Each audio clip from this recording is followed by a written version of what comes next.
ನಮ್ಮ ಗುಡ್ಡದ ಪೂರ್ಣ ಹೆಸರು ಬಂದು ಶ್ರೀಧರ ಶ್ರೀಗುಡ್ಡ. ನಮಗೆ ಶ್ರೀಧರ ಅನ್ನುವಂತಹ ಹೆಸರು ಕೇಳಿದ ತಕ್ಷಣ ನೆನಪಾಗೋದೆ ಮಲೆನಾಡಿನ ತಪ್ಪಲಲ್ಲಿರುವಂತಹ ಶ್ರೀಧರಾಶ್ರಮ. ಶ್ರೀಧರಾಶ್ರಮಕ್ಕೂ ಗುಡ್ಡಕ್ಕೂ ಇರುವಂತಹ ಸಂಬಂಧ ಏನು ಅಮ್ಮ? ಇದಕ್ಕೆ ಉತ್ತರ ಕೊಡೋಕ್ಕೆ ಮುಂಚೆ ನಾವು ಯಾವಾಗಲೂ ತಿಳ್ಕೋಬೇಕು, personality is different from individuality. Personality is ವ್ಯಕ್ತಿತ್ವ, ಇದು ಬದಲಾಗ್ತಾ ಇರುತ್ತೆ. ಅಂದರೆ 28, 108, 1008 ವ್ಯಕ್ತಿತ್ವಗಳು ಸೇರಿ ಸಮಾಜ. ಆದರೆ ಇಂಡಿವಿಜುವಾಲಿಟಿ ಈಸ್ ಡಿಫ್ರೆಂಟ್ ಫ್ರಮ್ ಸಮಾಜ. ಯಾರಿಗೆ ಕಲೆಕ್ಟಿವ್ ಮೈಂಡ್ ಬೇಡ, ಮಾಸ್ ಮೈಂಡ್ ಬೇಡ, ಎಲ್ಲದಿಂದ ಫ್ರೀಡಮ್ ಬೇಕು, ತನ್ನಲ್ಲಿ ಒಂದು ಇಂಟಿಗ್ರೇಷನ್ ಬೇಕು ಅಂತ ನಿಲ್ತಾನೆ ಅವನು ಇಂಡಿವಿಜುವಲ್. ಯೂಶಲಿ ಕಲೆಕ್ಟಿವ್ ಮೈಂಡ್ ಇಂಡಿವಿಜುವಲ್ನ ಒಪ್ಪಲ್ಲ. ಯಾಕೆಂದರೆ ಅವನು ಯಾವಾಗಲೂ ಹೊಸದನ್ನೇ ನೋಡೋದು, ಹೊಸ ಒಂದು ಕಾನ್ಸೆಪ್ಟ್ ಇರುತ್ತೆ, ಹೊಸ ಐಡಿಯಾ ಇರುತ್ತೆ, ಹೊಸದನ್ನೇ ನೋಡೋದು. ಹಾಗೆ ತುಂಬ ಈ ಸಮಾಜನ ಎದುರಿಸೋದು ಒಬ್ಬರು ನಿಂತ್ಕೊಂಡಾಗ ಬಹಳ ಕಷ್ಟ ಆಗುತ್ತೆ. ಹೀಗಾಗಿ ಎಷ್ಟೋ ಜನ ಬಂದು ನನ್ನನ್ನು ಕೇಳಿದ್ರು, ಶ್ರೀಧರ ಸ್ವಾಮಿಗಳು ಇದ್ದಾಗ ನಾವು ನಿಮ್ಮನ್ನು ನೋಡೇ ಇಲ್ಲ, ಅದೇಗೆ ನೀವು ಶ್ರೀಧರ ಸ್ವಾಮಿಗಳ ಶಿಷ್ಯರು ಅಂತ ಹೇಳ್ತೀರಾ?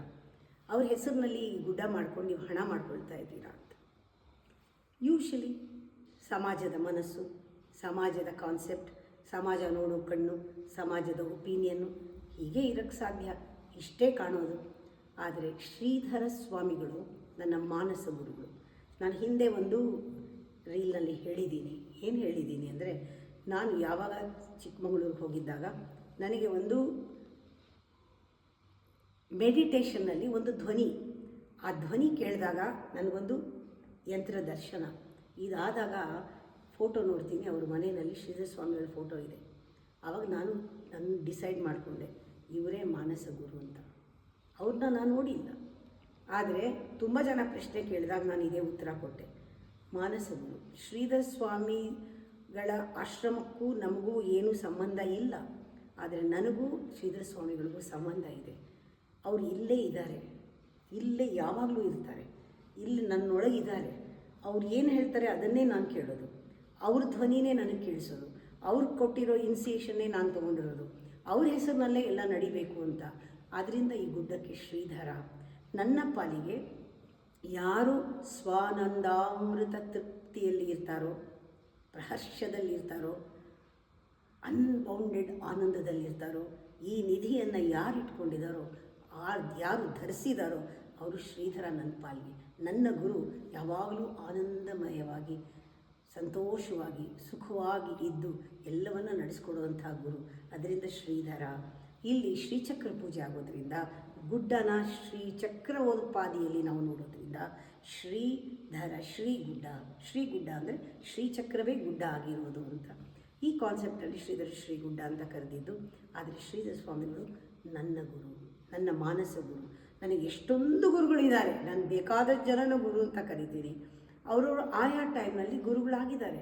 ಒಂದೊಂದು ಹೆಜ್ಜೆನಲ್ಲೂ, ಒಂದೊಂದು ಫೇಸಲ್ಲೂ ಲೈಫ್ನಲ್ಲಿ, ಒಂದೊಂದು ಸ್ಟೇಜಲ್ಲೂ ಲೈಫಲ್ಲಿ, ಒಂದೊಂದು ಹಂತದಲ್ಲೂ ಕೂಡ ನನಗೆ ಟರ್ನಿಂಗ್ ಪಾಯಿಂಟಲ್ಲಿ ಒಬ್ಬೊಬ್ಬರು ಗುರುಗಳು ಇದ್ದೇ ಇದ್ದಾರೆ. ಎಷ್ಟೋ ಸತಿ ಎಷ್ಟೋ ವಿಚಾರಗಳು ಮನಸ್ಸಿಗೆ ಬರುತ್ತೆ. ನಾನು ಅಂದ್ಕೊಳ್ತೀನಿ, ಇದನ್ನು ನನಗೆ ಹೇಳ್ತಾ ಇರೋದು ವಿವೇಕಾನಂದನಾ ಅನಿಸುತ್ತೆ, ಒಂದು ಸತಿ ಜೀಸಸ್ ಹೇಳ್ತಾ ಇರೋದಾ ಅನಿಸುತ್ತೆ, ಒಂದೊಂದು ಸತಿ ಇದು ಓಶೋ ಹೇಳ್ತಾ ಇರೋದಾ ಅನಿಸುತ್ತೆ, ಒಂದೊಂದು ಸತಿ ಶ್ರೀಧರ ಸ್ವಾಮಿಗಳು ಮಾತಾಡ್ತಿದ್ದಾರಾ ಅನಿಸುತ್ತೆ. ಇದೆಲ್ಲ ನನ್ನ ಒಂದು ಪರ್ಸನಲ್, ನನ್ನ ಅನುಭವ. ಇದು ಯಾರಿಗೂ ಇದೇ ಅನುಭವ ಆಗಬೇಕಾಗಿಲ್ಲ, ನಾನು ಯಾರಿಗೂ ಪ್ರೂವ್ ಮಾಡಬೇಕಾಗಿಲ್ಲ, ಯಾರನ್ನೂ ಕನ್ವಿನ್ಸ್ ಮಾಡಬೇಕಾಗಿಲ್ಲ. ಅದರಿಂದ ನಾನು ಅವ್ರಿಗೆ ಹೇಳಿದೆ, ನೋಡಿ, ನೀವು ಶ್ರೀಧರ ಸ್ವಾಮಿಗಳು ನಿಮಗೆ ಏನು ಸಂಬಂಧ ಅಂತ ಕೇಳಿದ್ರಿ, ಇಲ್ಲಿ ಶ್ರೀಧರ ಸ್ವಾಮಿಗಳ ಫೋಟೋ ಇದೆ, ಇಲ್ಲಿ ಯಾಕೆ ಹಾಕಿದ್ದೀರಾ ಅಂತ ಕೇಳ್ತೀರಾ. ಇದಕ್ಕೆಲ್ಲ ಉತ್ತರ ಇಲ್ಲ.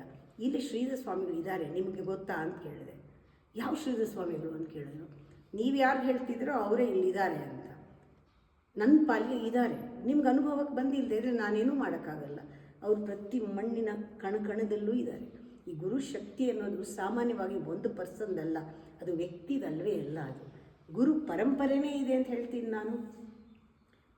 ಗುರು ಪರಂಪರೆಯನ್ನು ಯಾರು ಅವಧೂತರಾಗಿದ್ದರು, ಯಾರು ಅದ್ವೈತ ತತ್ವವನ್ನು ಪಾಲಿಸಿದ್ರು, ಯಾರು ರಾಮದಾಸರ ಶಿಷ್ಯರಾಗಿದ್ದರು, ರಾಮದಾಸರು ಕೂಡ, ಶಂಕರಾಚಾರ್ಯರು, ಎಲ್ಲರೂ ಯಾಕೆ ಅವರೆಲ್ಲ ಒಂದು ಲೈನಲ್ಲಿ ಲೀನಿಯೇಜ್ ಆಫ್ ಗುರುಸ್.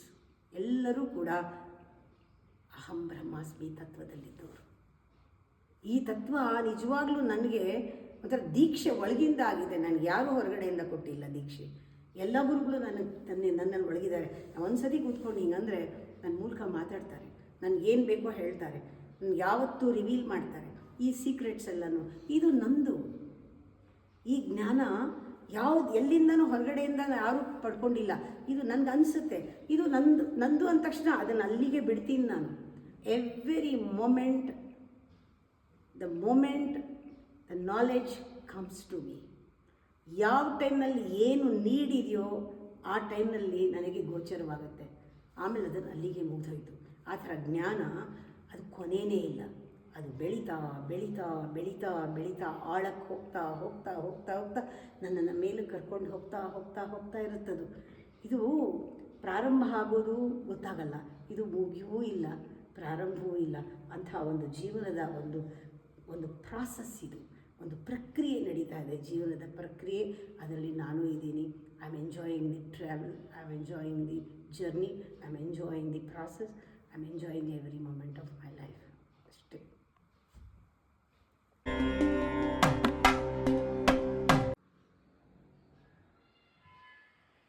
ಅಮ್ಮ, ನೀವು ಕಳೆದ ಹಲವಾರು ವರ್ಷಗಳಿಂದ ಬಹಳಷ್ಟು ಜನಕ್ಕೆ ಉಪದೇಶವನ್ನ ಮಾಡ್ತಿದ್ದೀರಾ, ಉಪದೇಶವನ್ನ ಕೊಟ್ಟಿದ್ದೀರಾ.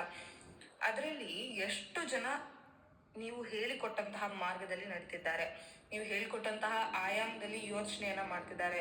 ಈ ಕನ್ವರ್ಷನ್ ರೇಟ್ ಅನ್ನೋದೇನಿದೆ ಅಮ್ಮ, ಅದು ಎಷ್ಟು ಮಟ್ಟಿಗಿದೆ?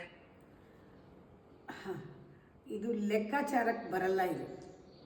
ಇದು ಲೆಕ್ಕನ ಮೀರಿದ್ದು. ಅದರಿಂದ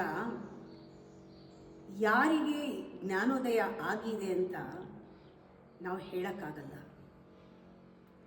ಇದೆಲ್ಲನೂ ಆತ್ಮ ಸಂಶೋಧನಾ ಕೇಂದ್ರದಲ್ಲಿ ನಡೆಯೋದ್ರಿಂದ ಇಲ್ಲಿ ಆಪ್ರೇಟ್ ಮಾಡೋ ಲೆವೆಲ್ಲೇ ಬೇರೆ.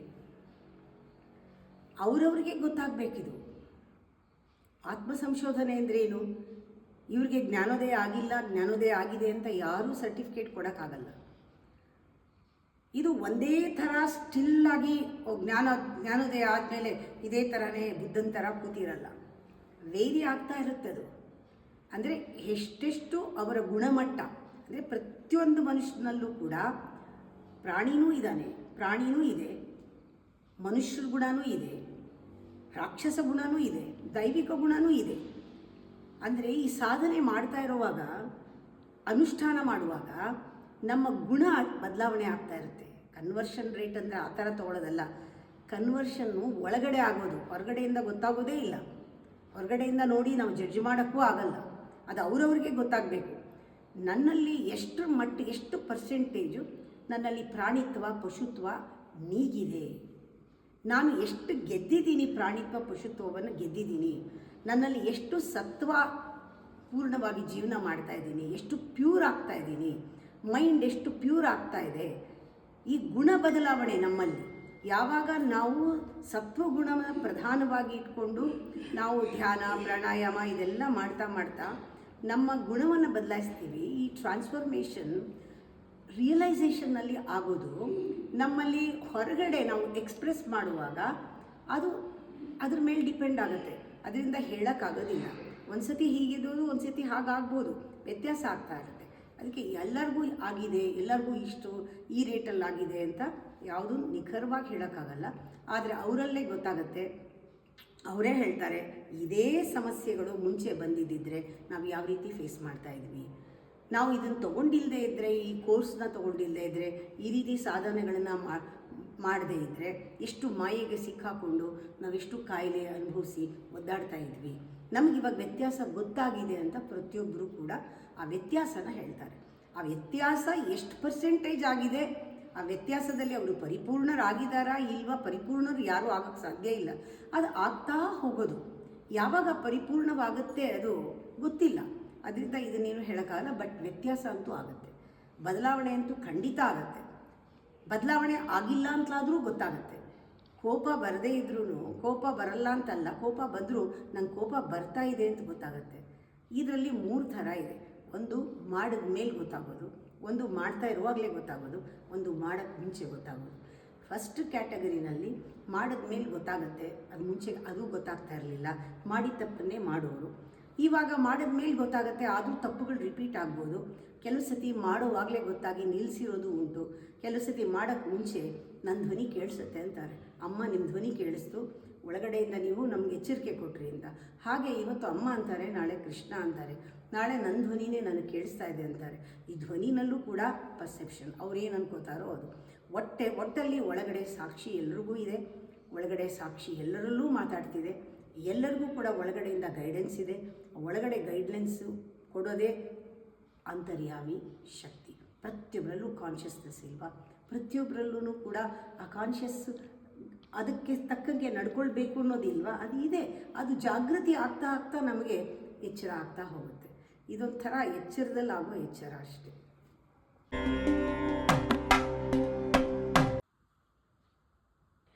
ಅಮ್ಮ, ಇದು ನಮಗೆ ಮೋಸ್ಟ್ ಆಸ್ಟ್ ಕ್ವೆಶನ್ನು.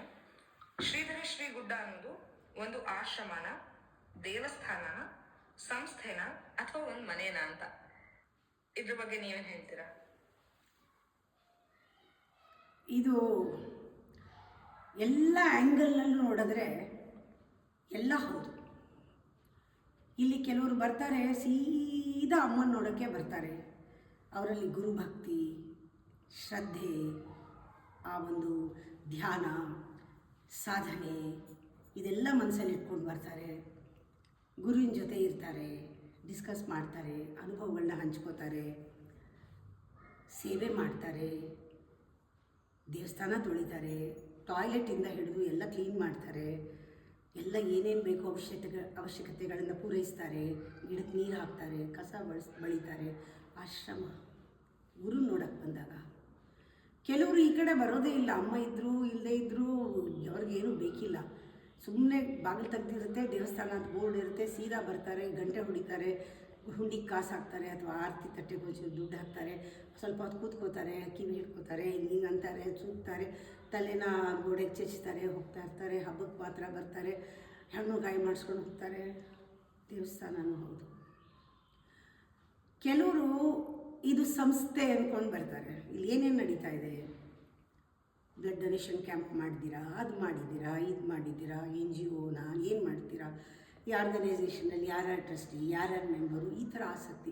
ನಮಗೂ ಒಂದು ಏನಾದ್ರು ಮೆಂಬರ್ಶಿಪ್ ಕೊಡ್ತೀರಾ, ಮೆಂಬರ್ಶಿಪ್ಗೆ ಏನು ಮಾಡಬೇಕು, ಹೇಗಿರಬೇಕು, ಏನು ಮಾಡಬೇಕು, ಆ ಥರ ಇದನ್ನೊಂದು ಆರ್ಗನೈಸೇಷನ್ ಅಂದ್ಕೊಳ್ಳೋರು ಇದ್ದಾರೆ, ಆ ಥರ ನೋಡೋರು ಇದ್ದಾರೆ.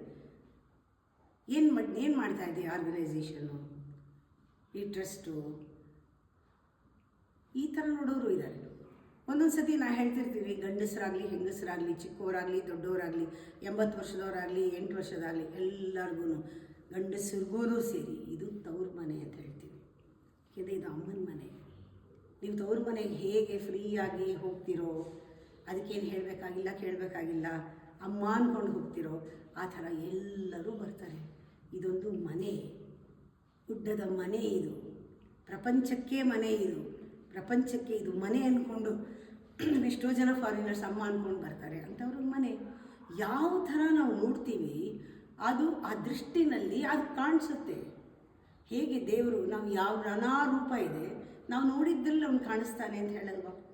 ಹೀಗೆ ಇದಕ್ಕೆ ಯಾವುದೂ ಒಂದು ಎಂಟಿಟಿ ಅಂತಿಲ್ಲ. ಗುಡ್ಡಕ್ಕೆ, ಈ ಜಾಗಕ್ಕೆ, ಗುಡ್ಡಕ್ಕೆ ಎಂಟಿಟಿ ಅಂತಿಲ್ಲ. ಇದೊಂದು ಸ್ಪೇಸ್. ಇದೊಂದು ನೀರು ಯಾವ ಥರ ಹಾಕಿದ್ರೆ ಆ ಶೇಪ್ ತೊಗೊಳಲ್ವ, ಗಾಳಿ ಯಾವುದ್ರಲ್ಲಿ ಹಾಕಿದ್ರೆ ಆ ಶೇಪ್ ತೊಗೊಳಲ್ವ, ಹಾಗೆ ನೀವು ಏನನ್ನು ನೋಡ್ತೀರೋ, ಹೇಗೆ ನೋಡ್ತೀರೋ ಹಾಗೆ ಕಾಣುತ್ತೆ. ಇದು ಅವರವ್ರ ಪರ್ಸೆಪ್ಷನ್. ಇದು ಅದರಿಂದ ಹೌದು, ಇದೆಲ್ಲನೂ ಹೌದು.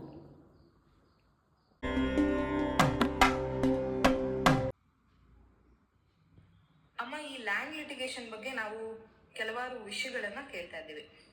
ಅದನ್ನ ನಿಮ್ಮ ಬಾಯಿಂದಲೇ ಕೇಳಿದ್ರೆ ಎಲ್ರಿಗೂ ಒಳ್ಳೇದು ಅಂತ ಅನ್ಸುತ್ತೆ. ಅದ್ರ ಬಗ್ಗೆ ಸ್ವಲ್ಪ ಮಾತಾಡಬಹುದಾ? ನನಗೆ ಯಾವ ಲಿಟಿಗೇಷನ್ನೂ ಇಲ್ಲ. ನನಗೆ ಯಾವ ಲ್ಯಾಂಡ್ ಲಿಟಿಗೇಷನ್ನಲ್ಲೂ ನಾನಿಲ್ಲ. ಯಾಕೆ ನನಗೆ ಯಾವುದೂ ಪ್ರಾಬ್ಲಮ್ ಆಗಿಲ್ಲ. ಲಿಟಿಗೇಷನ್ ಅಂದರೆ ಪ್ರಾಬ್ಲಮ್ ಅಂತ, ಲ್ಯಾಂಡ್ ಪ್ರಾಬ್ಲಮ್ ನಂಗೆ ಆಗೇ ಇಲ್ಲ. ಯಾಕೆ ನನಗೆ ಅದ್ರ ಬಗ್ಗೆ ಕ್ಲಾರಿಟಿ ಇದೆ. ಅದ್ರ ಬಗ್ಗೆ ಕರೆಕ್ಟಾಗಿ ನನಗೆ ಏನು ಮಾಡ್ತಾ ಇದ್ದೀನಿ, ಏನು ನಡೀತಾ ಇದೆ, ಏನು ಆಗಬೇಕಾಗಿತ್ತು ಎಲ್ಲ ಕ್ಲಿಯರ್ ಆಗಿದೆ. ಇದು ನಿಮಗೆ ಹೇಳಬೇಕಾದ್ರೆ ಕತೆ ಥರ ಹೇಳಬೇಕಾಗತ್ತೆ. ಕತೆ ಥರ ಹೇಳಬೇಕಾದ್ರೆ ಈ ಜಾಗದ ಬಗ್ಗೆನೇ ಹೇಳಬೇಕು ನಿಮಗೆ. ಇದ್ರ ಬಗ್ಗೆನೇ ಎಲ್ಲರಿಗೂ ಡೌಟು, ಇದ್ರ ಬಗ್ಗೆ ಏನು ಲಿಟಿಗೇಷನ್ ಇದೆ ಅಂತ. ಇದು ಸಾಮಾನ್ಯವಾಗಿ ಸಮಾಜದಲ್ಲಿ ಈ ಥರದ್ದು ಏನಾದ್ರು ಬಂದರೆ, ಸಮಾಜ ಅಂದ್ರೇ ಕಲೆಕ್ಟಿವ್ ಮೈಂಡ್ ಅಂದರೆ ಮಾಸ್ ಮೈಂಡ್ಗೆ ಯಾವತ್ತೂ ಕಾನ್ಫ್ಲಿಕ್ಟಲ್ಲಿ ಯೋಚನೆ ಮಾಡೋದೇ ಬರೋದು. ನಂಗೆ ಅದು ಚೆನ್ನಾಗಿ ಗೊತ್ತು. ಮಾಯೆ ಮನಸ್ಸವೆಲ್ಲ. ಅದರಿಂದ ಒಳ್ಳೆಯದನ್ನು ನೋಡೋಕ್ಕೆ ಇಷ್ಟಪಡಲ್ಲ. ಯಾವಾಗಲೂ ಹಾಳಾಗೋದನ್ನು, ಕೆಟ್ಟದ್ದನ್ನು, ಬೇಡದೇ ಇರೋದನ್ನು, ಅದ್ರ ಕಡೆನೇ ಗಮನ ಜಾಸ್ತಿ. ಸುದ್ದಿಗಳು ಹಾಗೆ ಬರ್ತಾ ಇರೋದು. ಅದರಿಂದ ಅದರಲ್ಲಿ ಏನು ನಡೀತಾ ಇದ್ರು ಕೂಡ ಇವತ್ತು ಹಿಂಗಿರುತ್ತೆ, ನಾಳೆ ಹಿಂಗಾಗುತ್ತೆ, ಹೀಗೆ ಬದಲಾಗ್ತಿರುತ್ತೆ. ಅದನ್ನೆಲ್ಲ ತಲೆ ಕಟ್ಕೊಂಡ್ರೆ ನಮ್ಮ ಜ್ಞಾನ ಪಡ್ಕೊಂಡಿರೋದಕ್ಕೆ ಅದು ಯೋಗ್ಯವಾಗಿರಲ್ಲ. ಆ ಮಾತುಗಳು ಬಿಡಿ. ಇವಾಗ ಹೇಳ್ತೀನಿ, ಕಥೆ ಥರ ಹೇಳ್ತೀನಿ. ಈಗ ನಮಗೊಂದು ಜಾಗ ಬೇಕು. ಗೀತಾ ಜ್ಞಾನ ಯೋಗ ಟ್ರಸ್ಟ್ ನಡೀತಾ ಇದ್ದಾಗ ಒಂದು ಜಾಗ ಬೇಕು. ಆ ಜಾಗ, ನಾನು ಅಲ್ಲಿವರೆಗೂ ಹೊರಗಡೆ ಆ ಆಶ್ರಮದಲ್ಲಿ ಆ ಊರಲ್ಲಿ ಈ ಊರಲ್ಲಿ ಆ ದೇವಸ್ಥಾನದಲ್ಲಿ ಈ ದೇವಸ್ಥಾನದಲ್ಲಿ ನಾನು ಅಡ್ವಾನ್ಸ್ ಕೋರ್ಸ್ಗಳು ಎಲ್ಲನೂ ರೆಸಿಡೆನ್ಷಿಯಲ್ ಕೋರ್ಸ್ಗಳೆಲ್ಲ ಮಾಡ್ತಾಯಿದ್ದೆ. ಆ ಥರ ಮಾಡೋದಕ್ಕೆಲ್ಲೂ ಜಾಗ ಇರಲಿಲ್ಲ. ಮೆಡಿಟೇಷನ್ ಒಟ್ಟಿಗೆ ಕೂತ್ಕೊಂಡು ಮಾಡೋದಕ್ಕೂ ನಮಗೆ ಒಂದು ಜಾಗ ಅಂತ ಇರಲಿಲ್ಲ. ಹಾಗೆಯೇ ಶ್ರೀಧರ ಸ್ವಾಮಿಗಳ ಪಾದುಕಾಶ್ರಮ ಮಾಡಬೇಕು ಅಂತ ತಾನೇ ಹೊರಟಿರೋದು. ಒಂದು ಜಾಗ, ಒಂದು ಸ್ಥಳ ಅಂತ ಬೇಕಿತ್ತು. ಅಷ್ಟರಲ್ಲಿ ಇಲ್ಲಿ ಓಂಕಾರ ಬೆಟ್ಟ ಅಂತಿದೆ, ಇವಾಗಲೂ ಇದೆ, ಆವಾಗಲೂ ಇತ್ತು. ಆವಾಗ ಸಣ್ಣದಾಗೇನೋ ಇತ್ತು. ಅಲ್ಲೊಂದು ಸ್ವಾಮೀಜಿ ಇದ್ದರು, ಅವ್ರ ಹೆಸರು ಶಿವಪುರಿ ಸ್ವಾಮೀಜಿ ಅಂತ. ಅವರಿಲ್ಲ ಇವಾಗ. ಅವ್ರು ಭಾಳ ಚೆನ್ನಾಗಿ ಎಲ್ಲರಿಗೂ ಗೊತ್ತಿರುತ್ತೆ. ಆ ಶಿವಪುರಿ ಸ್ವಾಮೀಜಿಗಳು ನನಗೆ ಜಾಗ ಕೊಡ್ತಿದ್ರು ಕ್ಲಾಸ್ ಮಾಡೋಕ್ಕೆ ಆ ಓಂಕಾರ ಬೆಟ್ಟದಲ್ಲಿ. ಈಗ ಅದರ ಸುತ್ತಮುತ್ತ ಜಾಗ ಎಲ್ಲ ಗೋಮಾಳ ಅಂತ ಕರೀತಾರೆ. ಇಷ್ಟು ಗೋಮಾಳ ಪ್ರದೇಶ ಆಗಿತ್ತು. ಅಂದರೆ ಹಳ್ಳಿಗರು ಅವರವರು ಒಂದೊಂದಿಷ್ಟಿಷ್ಟೇ ಜಾಗನ ಇಟ್ಕೊಂಡು ಅಲ್ಲಿ ಬೆಳ್ಕೋತಾ ಇದ್ರು. ಆಮೇಲೆ ನೀರಿಲ್ಲ, ಏನಿಲ್ಲ, ಇಲ್ಲಿ ಬರೀ ಕಲ್ಲು ಬಂಡೆ ಏನು ಬೆಳೆಯೋಕ್ಕಾಗಲಿಲ್ಲ. ಆದರೂ ಕೂಡ ಏನೋ ಹಸುಗಳು ಮೇಯಿಸ್ಕೊಂಡು ಮಾಡಿಕೊಂಡು ಅವ್ರವ್ರ ಜಾಗದಲ್ಲಿ ಒಂದೊಂದಿಷ್ಟಿಷ್ಟೇ, ಜಾಸ್ತಿ ಅಲ್ಲ, ಸ್ವಲ್ಪ ಜಾಗ ಅವ್ರದ್ದಾಗಿತ್ತು, ಇಟ್ಕೊಂಡಿದ್ರು. ಈ ಸ್ವಾಮಿಗಳು ಅಲ್ಲಿ ಒಂದು ಆಶ್ರಮ ಮಾಡ್ಕೊಂಡ್ಮೇಲೆ ಅವರಿಗೆ ಈ ಗೋಮಾಳದ ಮೇಲೆ ಕಣ್ಣು ಬಿದ್ದಿದೆ.